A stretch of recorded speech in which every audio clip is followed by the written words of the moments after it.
apa kabarnya hari ini? Luar biasa. Puji Tuhan. Mari kita siapkan hati kita mau beribadah kepada Tuhan. Kita sama-sama fokus. Kita bersatu di dalam doa. Tuhan Yesus, terima kasih ya Bapak, terima kasih Tuhan. Tuhan sudah sertai kami ya Tuhan Yesus sepanjang kehidupan kami Tuhan. Tuhan sebentar kami akan memulai ibadah kami Tuhan Yesus. Dan yang berkati ya Tuhan Yesus ibadah kami dari awal pertengahan hingga akhir ya Tuhan Yesus.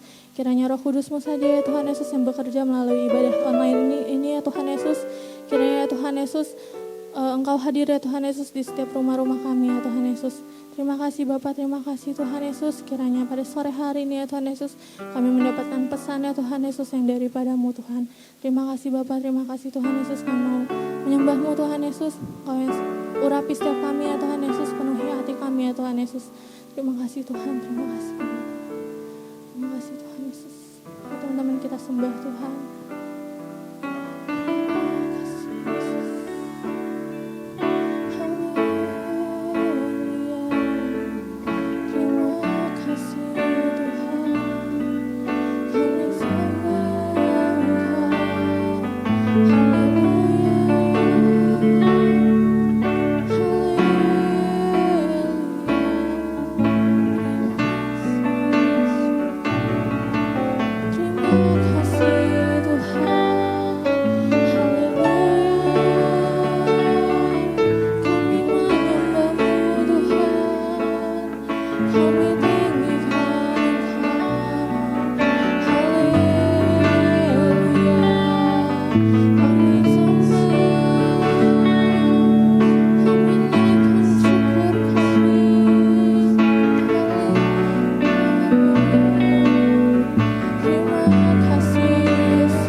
Terima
kasih Yesus.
pencipta hidupku,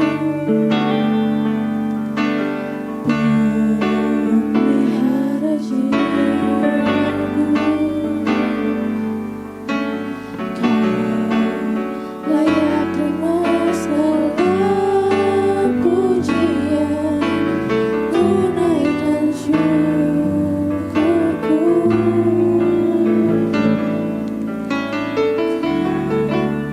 Pemilik hidupku, yang kasih setiamu, Yesusku. Layak terima segala pujian, ku naikkan sembahku. Katakan segala pujian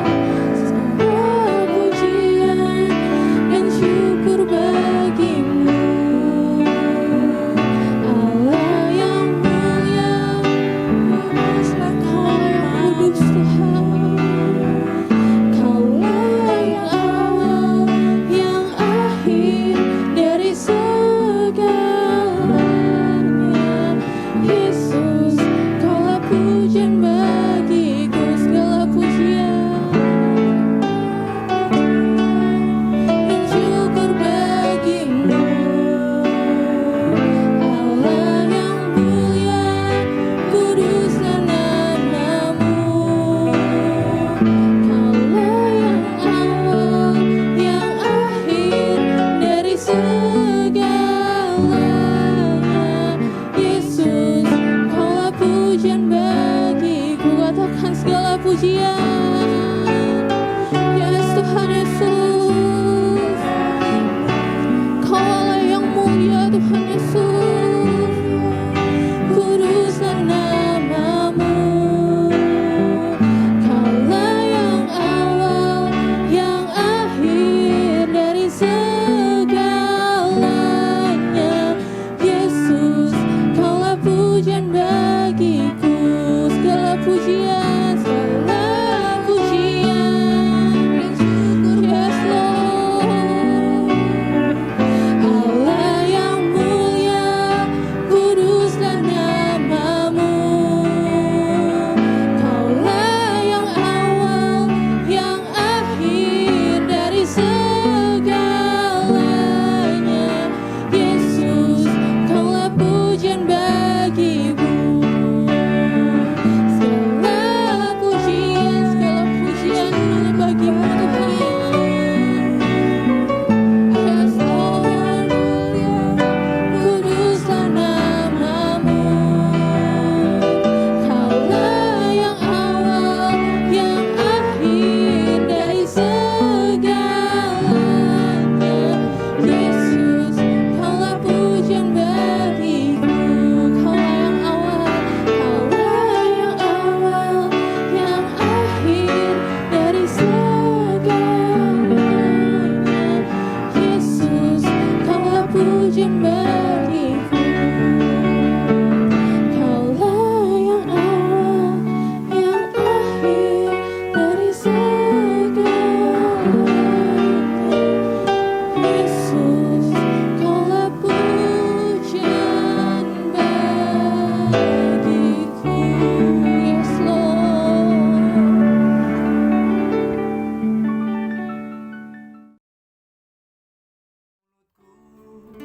Penuh dengan pujian kepadamu ya Yesus Tuhan.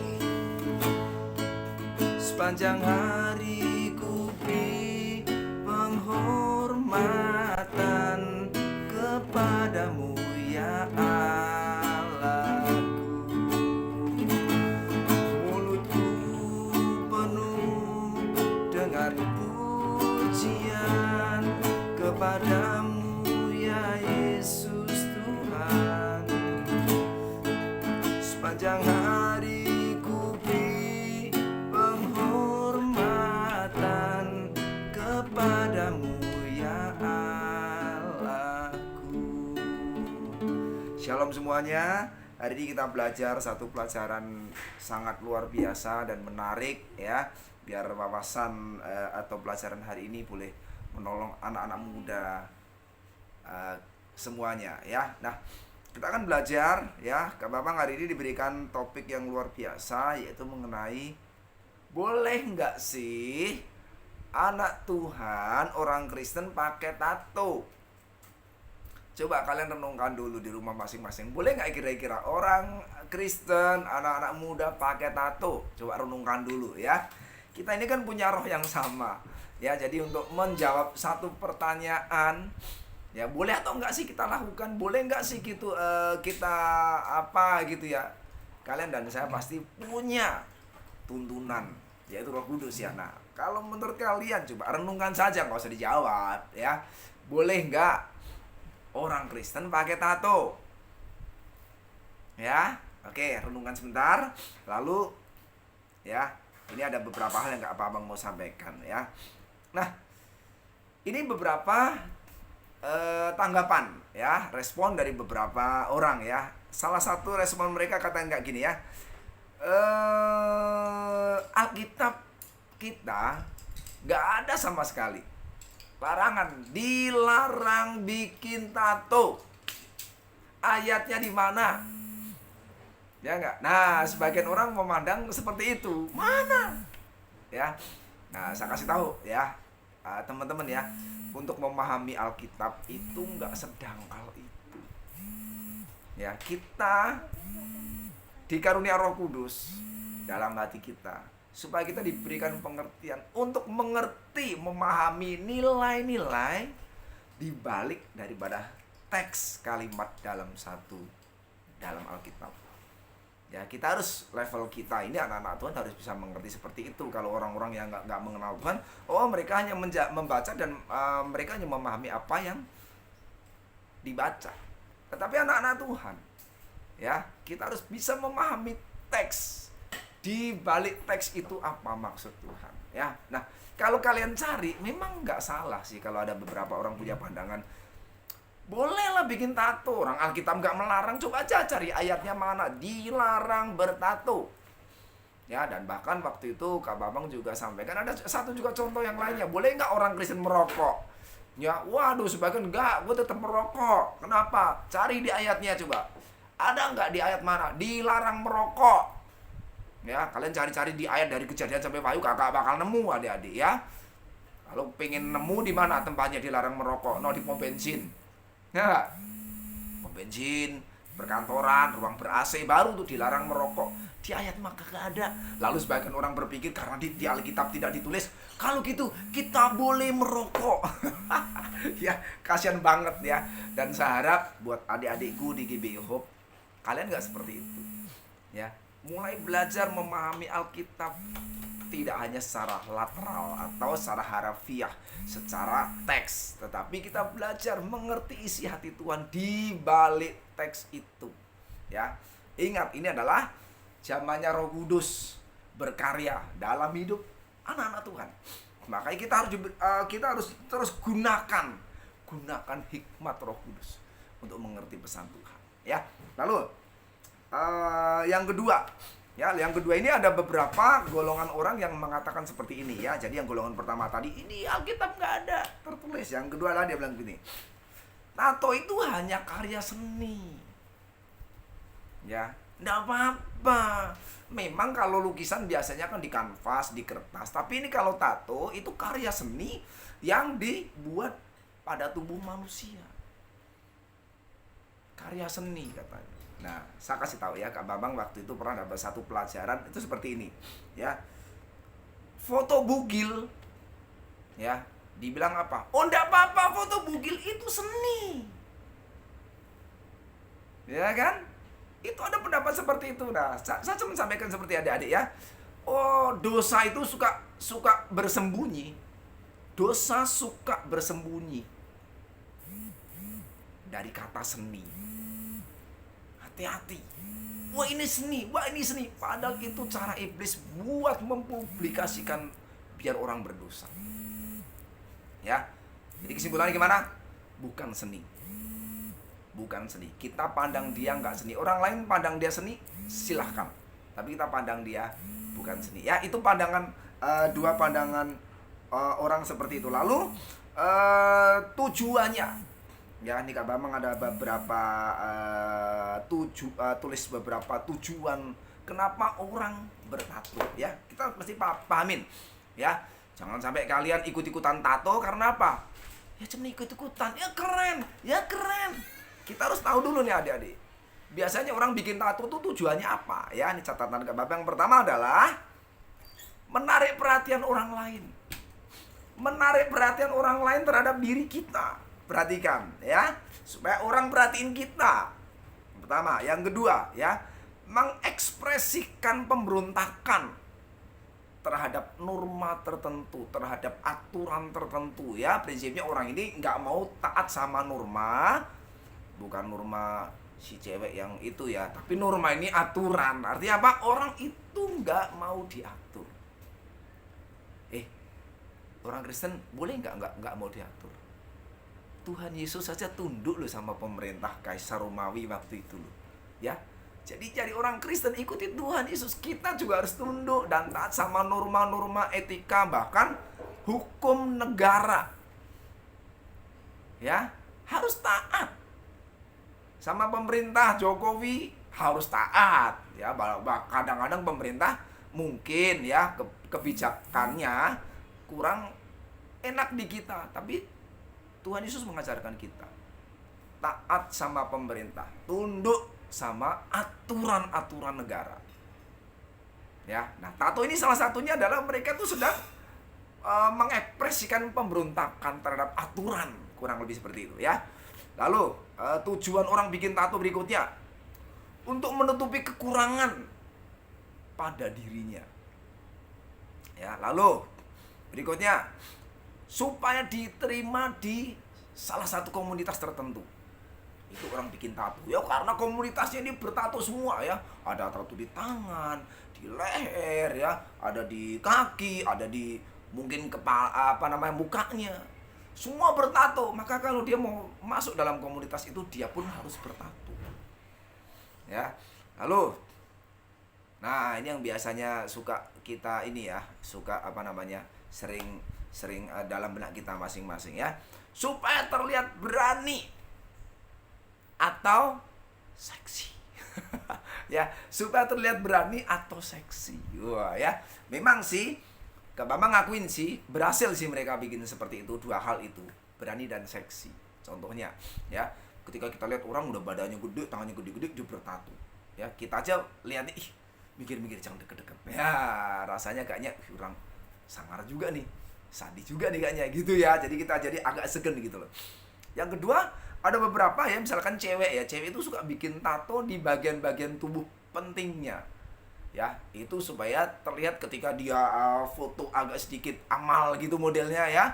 Lalu ada misalkan di dadanya sini ya, ada tato kembang ya, atau di perutnya sini. Wah, itu ya, mereka menganggap itu untuk menambah keseksian mereka. Nah, jadi sekarang perhatikan dari beberapa poin tadi yang Kak Bambang sebutkan. Perhatikan baik-baik ya. Poin-poin tujuan orang bikin tato itu semua terpusat sama diri orang itu sendiri. Itulah namanya sikap yang egosentris, egois. Ya, pengen dirinya dipuji, pengen dirinya wah bagaimana ya supaya diperhatikan banyak orang.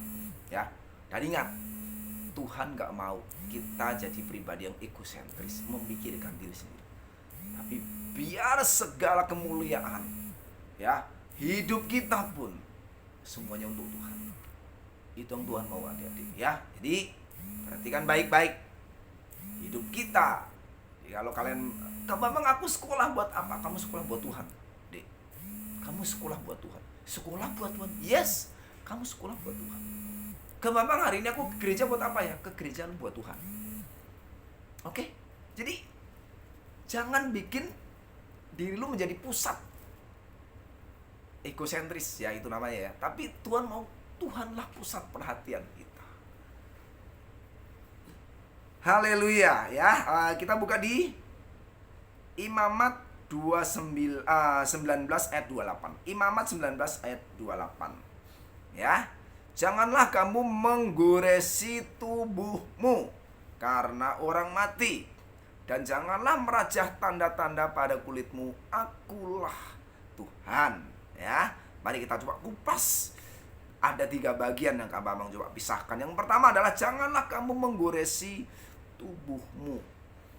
Nah, tato itu adalah salah satu bentuk menggores tubuh. Alkitab katakan dengan tegas, janganlah kamu menggoresi tubuhmu. Ya, nah Kak Bambang juga pernah lihat juga ada orang yang lagi sutris ya, mungkin putus cinta atau gimana ya, dia suka menggoresi bagian sini. Ya, kemudian begitu keluar darahnya dia jilat, dia gores lagi. Itu kelakuan orang-orang yang lagi sutris ya, putus cinta gitu. Nah, Alkitab katakan dengan tegas, janganlah kamu menggoresi tubuhmu. Ya, jadi dari sini, dari pelajaran ini kalian tahu bahwa Alkitab melarang kita bertato, dan menggores-gores itu juga tidak boleh. Ya, yang kedua ya,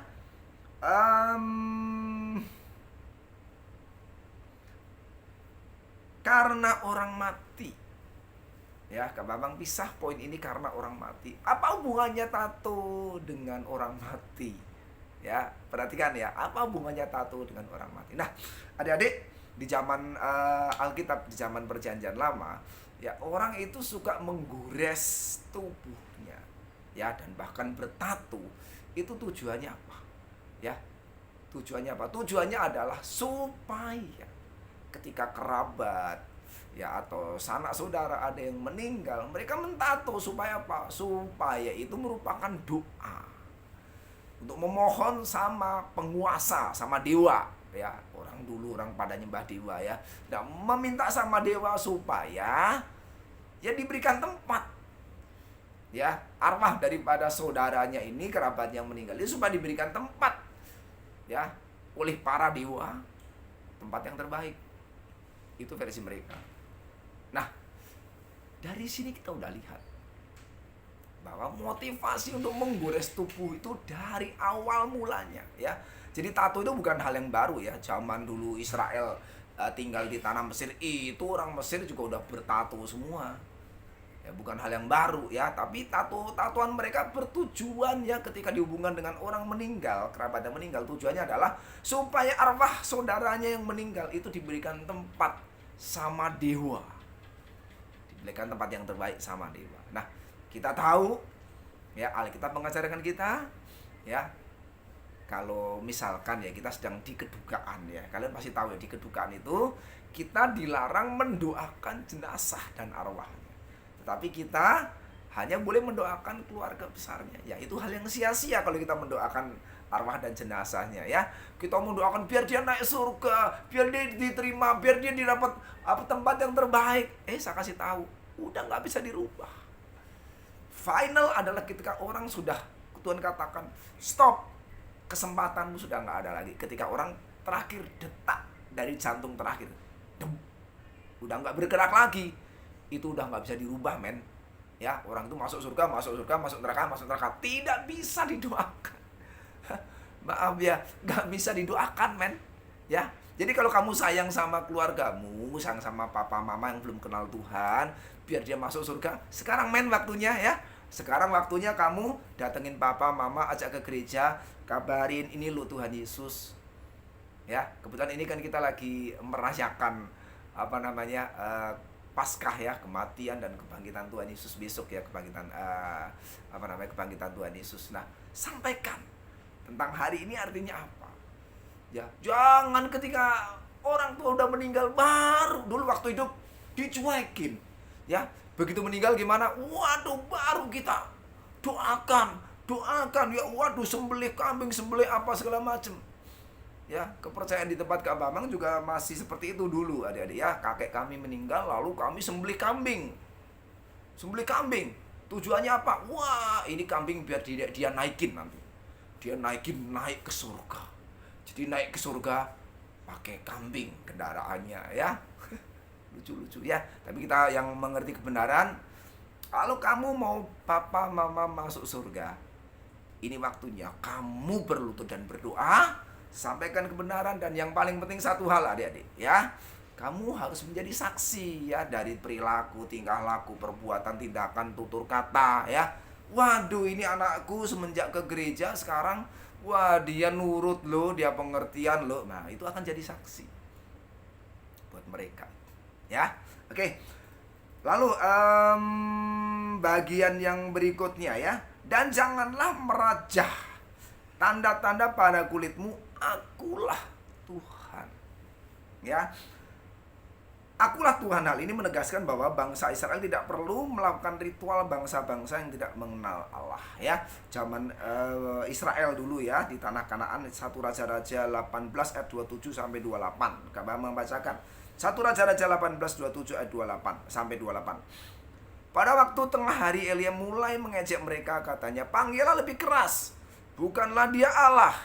Mungkin dia merenung, mungkin ada urusan, mungkin ia bepergian, barangkali ia tidur dan belum terjaga." Nah, adik-adik, ini adalah kisahnya ketika Elia ya itu mengadakan peperangan ya dengan 450 nabi Baal. Elia seorang diri. Ya, lalu mereka, "Coba kamu nabi Baal 450 orang. Ini apa namanya? Ada kurban sembelihan, jangan pakai api. Kamu coba minta sama Allahmu, kalau memang Allah nabi Baal itu adalah Allah, biar dia datangkan api atas misbah bakaran ini ya." Mereka berdoa dari pagi, siang, sampai sore, gak ada jawaban. Ya, nah begitu gak ada jawaban, Elia mengejek mereka, mungkin Allahmu lagi tidur, mungkin Allahmu lagi ada urusan ya, mungkin lagi sakit perut, barangkali seperti itu ya. Nah, adik-adik, lalu dikatakan seperti ayatnya katakan seperti, maka mereka ya para nabi Baal itu memanggil lebih keras serta menoreh-noreh dirinya ya, menoreh-noreh dirinya dengan pedang dan tombak, sehingga seperti kebiasaan mereka, sehingga darah percucuran dari tubuh mereka ya. Jadi adik-adik, menoreh-noreh ini sejenis adik-adik ya. Kak Bambang karena waktu nih, Pak Bambang kasih itu, ini sejenis ya. Kalau masa kini menoreh itu nggak harus melukai tubuh, tapi yang namanya bertato itu juga sama saja dengan menoreh-noreh tubuh. Dan ingat, itu kebiasaan yang dilakukan orang-orang para penyembah berhala atau penyembah dewa ya. Dalam hal ini adalah orang penyembah Baal ya adik-adik ya. Nah, dikatakan ayat yang tadi, akulah Tuhan, maksudnya apa? Maksudnya adalah supaya bangsa Israel jangan kamu bernoreh-noreh diri untuk menyembah Baal, tetapi inilah aku, Tuhan. Ya. Nah, kesimpulan dari bagian ini ya adik-adik.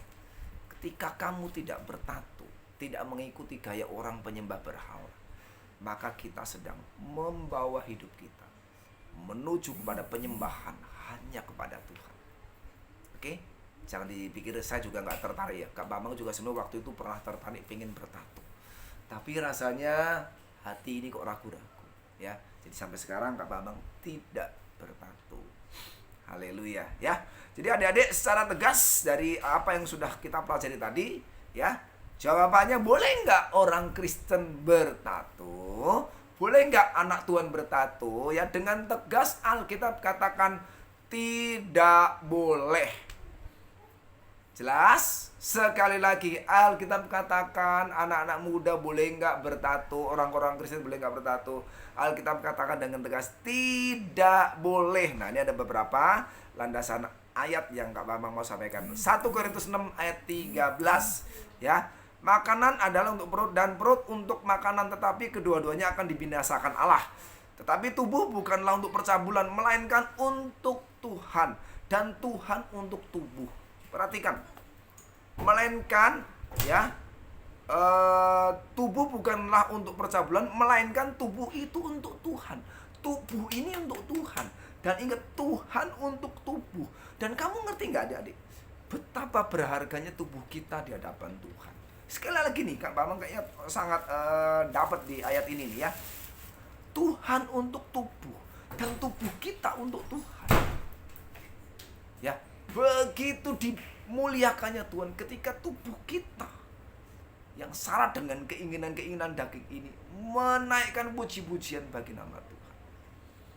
Ya, dan Kak Bambang bisa katakan, berani katakan, ketika engkau menjaga tubuhmu seperti yang Tuhan ingini, tetap bersih, tanpa tato, tanpa goresan segala macam ya, dan kamu menyayangi tubuhmu, persembahkan buat Tuhan, itu yang Tuhan mau. Ya, ingat, Tuhan untuk tubuh luar biasa ya, karena harus tahu baik-baik ini ya. Nah, yang namanya kita memelihara tubuh ya bukan hanya bertato saja sih, banyak hal ya. Kita menjaga tubuh kita, kesehatannya dan lain sebagainya ya. Jangan tidur terlalu malam supaya tubuh kita sehat, itu juga yang Tuhan mau. 1 Korintus 6 ayat 19 sampai 20. Atau tidak tahukah kamu bahwa tubuhmu adalah bait Roh Kudus yang diam di dalam kamu? Hai anak-anak muda, Roh Kudus diam di dalam kamu. Roh Kudus diam di dalam kamu, di dalam tubuhmu, adik-adik. Ya, kamu kalau Pak Jokowi mau datang ke rumahmu, aku yakin rumahmu pasti dipel, disapu ya, walaupun udah 3 bulan gak dipel, gak disapu, udah baunya ngap kemana-mana. Tapi Kak Bambang yakin kita, besok Minggu, masih seminggu lagi Pak Jokowi mau datang, kamu pasti cat rumah, siapkan tubuhnya, dipercantik. Pak Jokowi mau datang, cuman 1 jam paling dia datang. Tapi saya kasih tahu, Roh Kudus dalam tubuh itu bukan tinggal bertamu, tapi dia tinggal tetap dalam hidupmu. Walaupun kamu berdosa, adik-adik, wah kamu hari ini marah-marah, kamu hari ini berantem sama orang, ribut, Roh Kudus tetap ada dalam hidupmu. Tapi kamu harus tahu bagaimana hatinya Roh Kudus itu terluka sama kelakuan kita yang gak benar. Ya, Roh Kudus tinggal dalam hati kita. Ya, maka sudah sewajarnya kita juga harus mempercantik tempat tinggalnya Roh Kudus dalam kehidupan kita. Ya, lalu Roh Kudus yang kamu peroleh dari Allah. Ya, dan bahwa kamu bukan lagi milik kamu sendiri, sebab kamu telah dibeli dan harganya telah lunas dibayar. Karena itu muliakanlah Allah dengan tubuhmu. Saya kasih tahu, ketika manusia jatuh dalam dosa, Adam dan Hawa ya, nenek moyang kita jatuh dalam dosa, maka semua keturunannya berdosa. Dan ketika semua keturunannya berdosa, maka tubuh kita sudah jadi miliknya maut. Nah, udah istilahnya pokoknya seperti itulah ya. Kita sudah diperbudak dan kita sudah diperhamba. Kita sudah, tanda kutip, sudah miliknya dosa dan maut. Dan kabar gembiranya, hari besar yang sedang kita rayakan sekarang ini, kematian Kristus, kebangkitan Kristus, itu menebus kita yang sudah jadi miliknya. Si maut itu, si iblis itu dibeli sama darah Yesus. Ya, adalah aku katakan, darah Yesus tak ternilai harganya. Itu sanggup menebus semua orang yang mau percaya sama Yesus. Ya, kita sudah lunas dibayar. Saya kasih tahu, yang membayar siapa? Bukan kamu, bukan saya, tapi Yesus. Otomatis tubuh kita punya siapa? Punya Yesus. Kalau tubuh kita punya Yesus, mari kita persembahkan. Yesus maunya apa? Tuhan maunya apa? Tuhan katakan, aku tinggal dalam tubuhmu, nak. Ya, baik-baikilah tubuhmu, perindah, percantiklah tubuhmu. Ya, bukan hanya tubuhnya doang tentunya ya, juga kelakuan, perilaku ya, perbuatan ya, dan gaya hidup yang menyembah Tuhan, cinta Tuhan, takut Tuhan. Itu caranya mempercantik kehidupan kita supaya Roh Kudus tetap stay dan dia tidak didukakan. Itu yang penting. Tinggal tapi tidak didukakan sama kita. Tapi Roh Kudus disenangkan. Wah, Roh Kudus bangga dan senang tinggal dalam hati kita, maka hidupmu diberkati. Ya. Lalu ada satu pertanyaan kayak gini. Bagaimana jika tato yang dipilih ya gambarnya itu berbentuk ayat Alkitab? Ya, bahkan saya pernah berkenalan sama seorang artis yang waktu itu idola saya, artis rohani ya. Wah, dia pamerkan sama saya. Kalian mungkin tahu, buka sini, di sininya. Tato apa? Gambar Tuhan Yesus. Ya, yang tahu diem saja, saya nggak mau ngomong merek ya. Wah, artis terkenal ya, tapi sekarang saya udah nggak terlalu mengidolakan dia. Gambar Tuhan Yesus sudah dia, tatonya di sini. Ya, wah, boleh nggak kalau kayak gitu? Loh, gambar Tuhan Yesus masa nggak boleh? Atau gambar ayat? Ya enggak? Kan gambarnya bukan gambar sangat, boleh enggak? Mereka pikir ini buat sarana kita menginjil. Ya, saya kasih tahu, alasan men, itu alasan. Ya, sekali nggak boleh. Kalau memang mau menginjil aja, nggak usah pakai tato. Emang cuman tato doang buat nginjil. Nginjil yang bener adalah bagaimana hidupmu dipercantik. Lah bagaimana kalian mau menginjil? Kalian tatoan. Orang yang kamu mau injilin aja udah takut duluan lihat kamu. Gimana?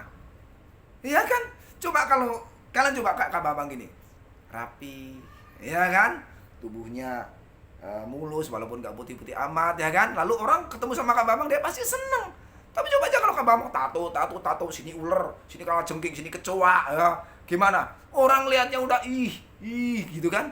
Gimana kita mau nginjil? Sedangkan menginjil bukan hanya apa yang kita ucapkan, kelakuan kita, penampilan kita, adik-adik. Ya, jadi jangan macem-macem. Alasan itu ya, orang yang pakai tato gambar Tuhan Yesus, pakai ayat katanya buat nginjil, itu alasan. Ya, dan saya katakan dengan berani, salah besar. Dan tetap nggak boleh ditawar. Tato apapun nggak boleh, tubuh kita harus bersih. Ya, ini bait Roh Kudus. Haleluya. Nah, secara cepat Kak Bambang masih punya waktu 2 menit ya. Kak Bambang mau cepat. Lalu pertimbangan daripada risiko kesehatan ya. Risiko kesehatan adik. Yang pertama ya, beberapa jenis tinta dari tato ya bisa bersifat toksik. Tintanya dari tato itu adik-adik, itu bersifat toksik. Artinya apa? Itu beracun. Ya, kamu pasti tahu yang namanya toksin ya. Toksin dalam tubuh itu, racun dalam tubuh itu kadang-kadang harus dikeluarkan. Keluarganya bagaimana ya? Kadang-kadang harus minum yang banyak dan lain sebagainya lah ya. Adik-adik perhatikan, itu tato, itu tintanya bersifat toksik ya. Bahkan ada juga yang mengandung zat karsinogen, yaitu zat itu pemicu terjadinya kanker. Nah, kalian harus sadar adik-adik bahwa kita semua ini sebetulnya punya bakat ya, punya sel kanker dalam tubuh kita walaupun kita sehat ya. Nah, itu sel itu akan berkembang ketika dipicu. Salah satu pemicunya adalah tinta daripada tinta daripada tato tadi. Dan memang masih banyak yang lainnya. Tapi yang jelas adik-adik, jangan dipicu sel kanker dalam tubuh kita. Wah, nanti kalau sel kankernya berkembang, repot urusannya. Ya. Lanjut ya. Lalu satu penelitian di Amerika dikatakan seperti cat yang dipakai dalam tinta tato merupakan bahan yang dipakai dalam industri. Jadi cat yang dimasukkan dalam itu ada merah, kuning, hijau, biru itu adik-adik, itu bukan cat khusus buat tubuh. Itu buat cat ya, tintanya itu buat cat tinta printer, buat cat mobil. Lah kamu bayangin coba, tubuhmu dimasukin cat mobil. Itu apa-apaan adik-adik. Ingat dah, tubuh kita ini milik Kristus. Tuhan Yesus hari ini mati ya untuk nebus tubuh kita. Masa tubuh kita dirusak-rusak kayak gitu? Maaf, dirusak-rusak seperti itu.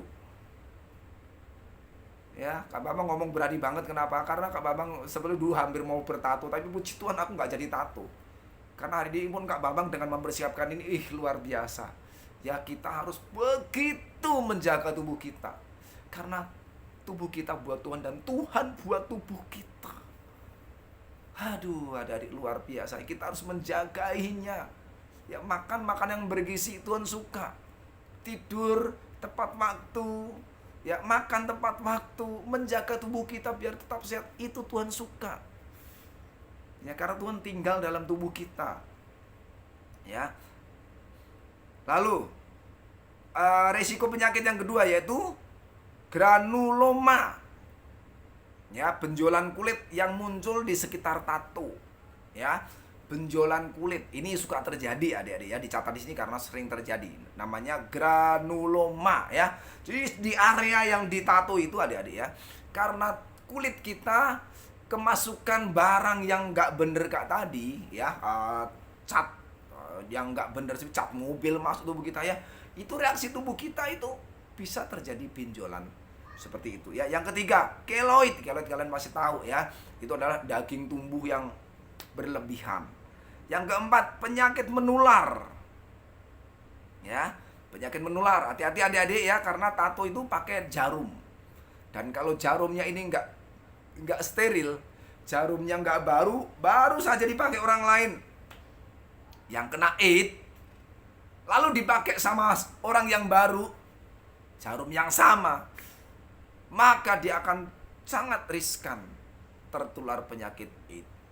Dan masih banyak penyakit yang ditularkan melalui darah. Ya, karena jarumnya ini kan masuk dalam tubuh dan ngenain darah orang. Ya, ketika masuk dalam tubuh seseorang yang baru, maka penyakit orang yang satu akan masuk ke dalam orang yang lain. Ya, yang terakhir, risiko yang terakhir adalah tato bisa mengkacaukan hasil pemeriksaan MRI. Ya, jadi pemeriksaan MRI ini bisa kacau hasilnya karena tato. Kenapa? Adik-adik perhatikan. Ya, bahan-bahan buat tinta itu bahan-bahan ya dari logam berat. Ada merkuri dan lain, ada tembaga. Coba kamu bayangkan, merkuri, tembaga itu dalam tubuh. Waduh, itu bisa jadi tubuh kita makin banyak masalah, adik-adik ya. Oke, itu saja yang Kak Bambang sampaikan, adik-adik. Jadi kalian harus tahu ya, kesimpulannya adalah bertato buat anak Tuhan, ingat nggak boleh. Ya, kita harus bicara nggak kompromi kalau soal firman Tuhan. Nggak boleh, boleh. Bertato nggak boleh, apapun alasannya nggak boleh. Ya, oke. Yuk, sebelum kita akhiri, kita nyanyikan sekali lagi. Mulutku penuh dengan pujian kepadamu ya Yesus Tuhan.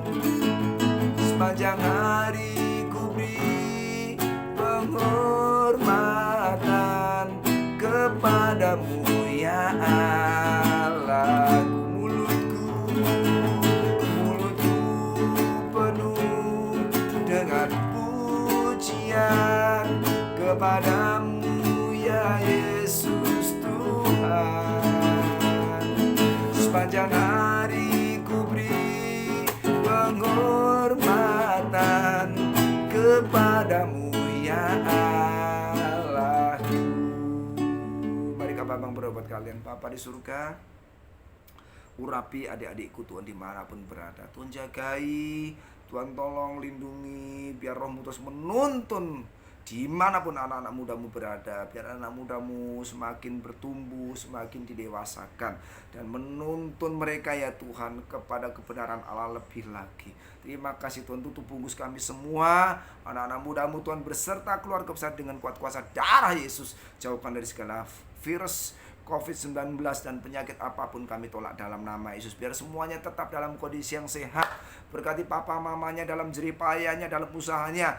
Jauhkan dari segala kekurangan. Berkati berlimpah-limpah, biar usahanya Tuhan berkati, dan keuangan mereka pun Tuhan berkati. Terima kasih Tuhan Yesus. Terima kasih Bapak di surga. Mari angkat tanganmu anak-anak muda. Terimalah berkat dari dan kasih karunia daripada Allah Bapa dalam anak yang tunggal Tuhan Yesus Kristus, dan persekutuan manis dan indah dengan Allah Roh Kudus menyertai kita semua hari ini sampai selama-lamanya. Setiap kali berkati Tuhan berkata bersama-sama, amin.